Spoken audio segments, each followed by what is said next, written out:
ఈషణత్రయాలు. సృష్టికర్త అయిన బ్రహ్మదేవుడు జగత్తులో 84 లక్షల జీవరాశులను సృష్టించాడు. ఈషణత్రయాలైన ధనీషణ, దారీషణ, పుత్రీషణను కల్పించాడు. ఉత్తమమైన మానవజాతికి బుద్ధి, విచక్షణ సృష్టికర్త అనుగ్రహించాడు. అయినా వీరికి ధనీషణంటే స్వర్ణాభరణాల మీద, నోట్ల కట్టల మీద అమితమైన వ్యామోహం, పరమేశ్వరునిపై భక్తి తక్కువ. పక్షిజాతులైన చిలుకలు, పావురాలు, పిట్టలు మొదలైన వాటిలో ఆడపక్షిపైన మగపక్షికి, మగపక్షిపైన ఆడపక్షికి అమితమైన అనురాగం. ఒకదాని ఒకటి త్యాగానికైనా సిద్ధం. ఇది దారీషణ.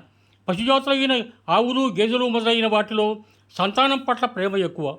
పుట్టగానే నాలికతో లేగదూడ శరీరాన్ని నాకి అంబాని దూడ అరవగానే ఎంత దూరంలో ఉన్నా బరువైన పొదుగుతూ దూడ వద్దకు పరిగెత్తుకుంటూ వచ్చి పాలు చూపి రొమ్ములు కుడిపించుకొని వాడి కడుపు నింపుతాయి. ఇదే పుత్రీషణ.